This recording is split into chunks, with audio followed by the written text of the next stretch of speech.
Who does the Siyam of the Quran? Who is that party who's meant to be doing the Siyam as far as the Quran is concerned? Assalamu alaikum. We're going to look at this question, but along with that, what we really want to have a look at are these two interesting groupings within the Quran. Who are the الذين آمنوا and who are the مؤمنون? I've got a quick quiz for you. Who do you think is meant to do the Siyam in the Quran? Who is that? Is your answer, this is a Muslim? No. The Muslim, as far as the Quran is concerned, is not meant to do the Siyam. Don't trust me? Here's the ayah right in front of you. Ya الذين آمنوا كتب عليكم الصيام. This translation we're going to ignore. This is not mine. This is just something I've grabbed from the traditional sources to have a contrast of what we're going to talk about. But straight away, the answer is quite obvious. The ayah, at the very least, doesn't explicitly say, Ya ayyuhal muslimun, lakum as-siyam, or kutiba alaykum as-siyam. No, there's a specific group of people who are being mentioned here as the party responsible for carrying out whatever this as-siyam is. So, answer to the first question I posed is, well, the people who are meant to be doing the Siyam are these people, whoever they are, but they're not Muslims necessarily. Before we continue, a reminder, this is the fourth video of the series Islam and Eeman. There are going to be a few terms we're not going to cover the basics of right now. So if you find yourself not quite understanding what we're talking about, or we're going too fast, might be worthwhile going to the first 3 videos to make sure you can keep up with us. But we're going to continue. Our goal today is not to figure out what the Siyam of the Quran is. I'm going to say this out one more time. We are not going to discuss the Siyam as it is explained and ordained by the Quran. What we want to have a look at is who is meant to do this. Why are we doing it this way? Because for us to understand a specific action, sometimes the doer allows us to see what the actual action is. Let me return to that. But I will say, even if we don't talk about what the Siyam is in particular, by understanding who does it, we are going to understand and learn a great deal from the Quran. As I said, maybe in the second video of the series, everything changes once we understand what Islam and Eeman are as far as the Quran is concerned. Every single ayah of the Quran that revolves around these two concepts, and that I would argue is the central core message of the Quran. Once we understand these two terms, everything that we thought we knew changes. And here is a proof of that in this very ayah. The reason I picked this ayah is to really wake us all up, wake myself up, that what I thought personally I knew of the Quran, I need to go back to the drawing board. Because as far as the Quran is concerned, it's asking me, it's forcing me, it's challenging me, based upon what these two terms mean, to go back and re-review what the Quran really says versus what I thought it was meant to be saying. So to reiterate, who does the Siyam per the Quran? No, as we said, the grouping that does the Siyam is the Ya الذين Amanoo. It is not specifically Muslims.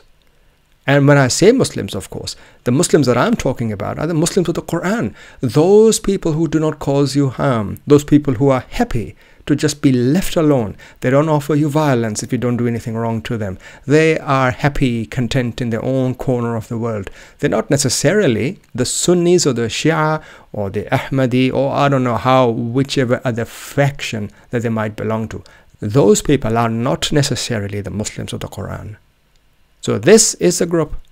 Ya الذين آمنوا كتب عليكم الصيام. If you are a member of that group, then upon you is kutiba. Kutiba, the action of as-siyam. So as I said in the very beginning, we are looking at this grouping here. Who are these الذين آمنوا who have to do not just this act, but a few more? And I'll talk about this more as we go on further into the video. I said this before in the beginning of the video. Often the doer reveals the deed. Let me give you an example. Let's say we've discovered an ancient book, right? And it talks about an act called shohoso. We don't even know how to pronounce it properly. Like I obviously struggled here. But there's an act that's happening. We don't know a great deal about this act. But we do know that this particular act was done by the warriors of that civilization. Now, that's useful. That's extremely valuable, because now we can begin to understand if it is an act that's being done by warriors, there are very high chances of what that act means and what that act does not mean. More than likely, it's not going to cover, this action is not about putting on makeup, or it does not revolve around the courtesan's lifestyle, for example, or anything of that nature. But it's more than probably going to involve weapons, tactics, blood, wars, warfare, and things of that nature. So once we understand, even if we come from this angle, who is the doer, who is doing a certain act, it does help us illuminate the path as we begin our journey towards understanding the actual deed. Let's get straight into our topic. Who are these two groupings? We're going to start by using a verb, karama. And the reason we're using this is because it does not come pre-charged with religious connotations. That's very hard for us to divorce ourselves from afterwards. If we convert this verb into form 4, akrama, and this is something we talked about in the first and the second video of the series, once we converted this to akrama, it's basically, by being in the form 4, it has become a fa'al muta'addi, it's become a transitive verb, as in now there is action happening on somebody else. There is a subject and there is an object. There's an object upon which something happens. So there's change. There are actions happening between two different parties. So using this term, using this form of the verb, let's look at two examples. هؤلاء مكرمون لضيوفهم. مكرمون. Another example. هؤلاء الذين أكرموا ضيوفهم. So the first one, هؤلاء مكرمون لضيوفهم. These are people who habitually honor their guests. But the other one, هؤلاء الذين أكرموا ضيوفهم. These are those who honored their guests. To clarify what I've just said, one of these sentences, this one here, this emphasizes habitual action. So these are people who regularly honor guests. It's not just a one-off. They might have done this in the past. They might have done this sometime before their one event as well. They're doing it right now, and there's a very likely high probability they're going to continue to do this in the future as well. It's become a trait for them, a characteristic as far as they're concerned. However, on the other hand, when I say هؤلاء الذين أكرموا ضيوفهم, الذين أكرموا, now I'm emphasizing a specific action already completed, as in they honored at least one time. It doesn't say that they're not doing it right now or they won't do it, but all it really signifies is that these people are not necessarily those who have formed the habit of doing it. This is a subtle distinction between when we use one of these two terms. Now we're going to apply this to our main verb that we've been looking at throughout this series, amana. So if I say هؤلاء الذين آمنوا بالله, I really mean to say those who performed the act of granting peace relying on Allah and His system at least once. آمنوا بالله, at least once.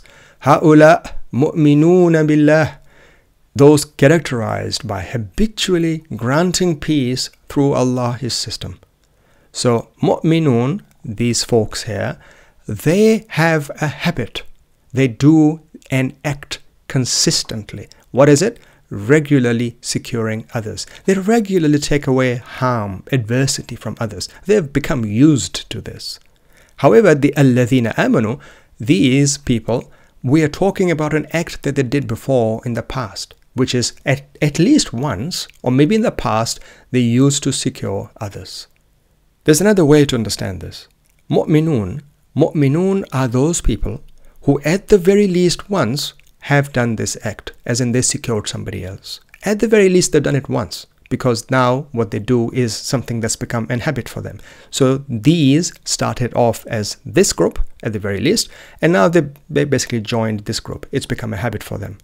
الذين آمنوا, there's a chance that some of these people who are being referred to have jumped and they've become members of this group here, مؤمنون. but some of them might not have joined. And obviously the context would determine which of the two possibilities is the one we're looking at. Does this understanding work throughout the Quran? We're going to examine a few ayat. We're going to return to the first ayat that we began this video with, that of this Siyam. Ya الذين Amanoo. Now, whenever the Quran talks about them, we find some really interesting things, such as these people, they did do good ones, but maybe they have stopped doing it. Or maybe they need chiding, they need reminders. It's like, come on, you were doing the right thing. Continue to stay the path. يا أيها الذين آمنوا لما تقولون ما لا تفعلون كبر مقتا عند الله أن تقولوا ما لا تفعلون. O these who have at least once secured, why do you say what you do not do?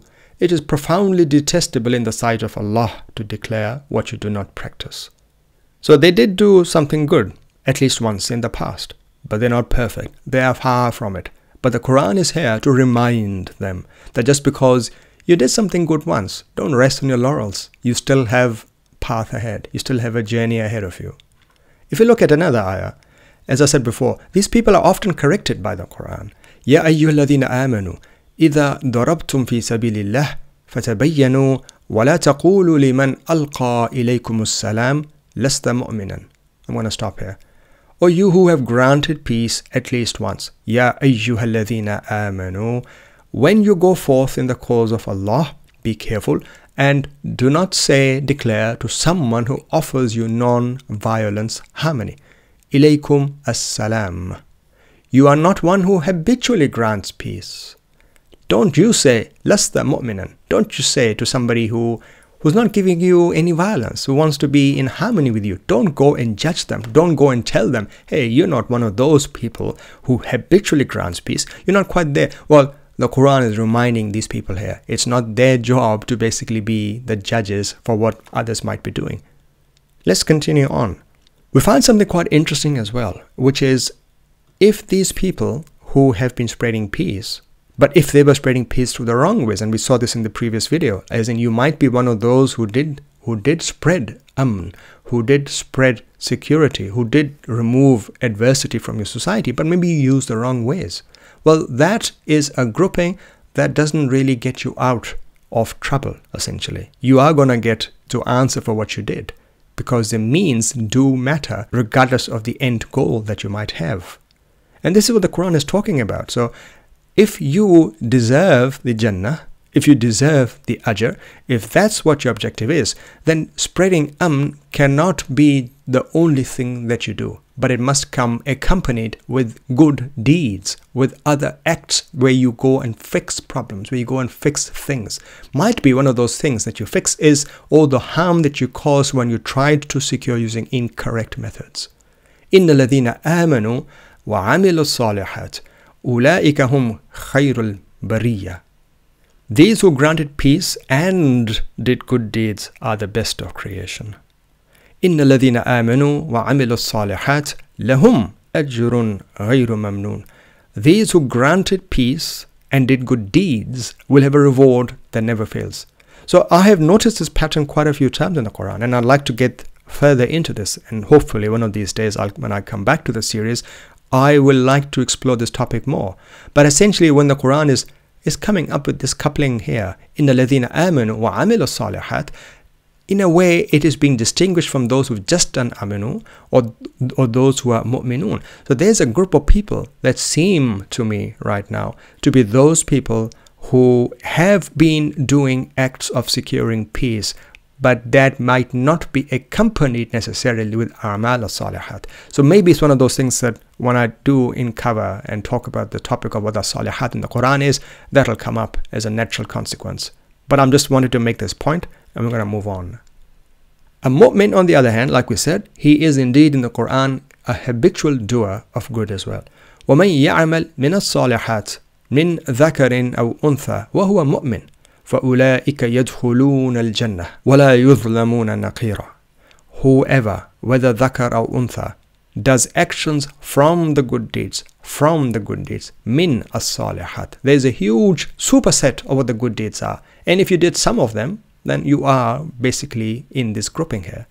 Whoever does actions from the good deeds and is a habitual peace spreader will enter Jannah and will not be wronged even by the slightest measure. And one more ayah that emphasizes the same point. إِنَّمَا الْمُؤْمِنُونَ الَّذِينَ إِذَا ذُكِرَ اللَّهُ وُجِلَتْ قُلُوبُهُمْ وَإِذَا تُلِيَتْ عَلَيْهِمْ آيَاتُهُ زَادَتْهُمْ إِيمَانًا وَعَلَى رَبِّهِمْ يَتَوَكَّلُونَ. Only those who habitually grant peace are those whose hearts tremble when Allah is mentioned. And when His signs are presented to them, their state of peace-giving increases, and upon their sustainer they consistently rely. So who does the Siyam, Moses? How are we going to get back to the topic? We have not forgotten that ayah, and here we are right now. Based upon all that we talked about so far in this video and throughout the series, let's put it all together and apply, because the Quran is all about application of what you learn, right? Isn't it? So this is the ayah. يَا أَيُّهَا الَّذِينَ آمَنُوا كُتِبَ عَلَيْكُمُ الصِّيَامُ كَمَا كُتِبَ عَلَى الَّذِينَ مِنْ قَبْلِكُمْ لَعَلَّكُمْ تَتَّقُونَ. We're going to try and remain objective and see what we can deduce, understand from this ayah based upon what we know already quite clearly. What do we know? Siyam is an action, this action here, regardless of what that is, regardless of what that entails. It's an action specified for those who at least once done the act of securing others.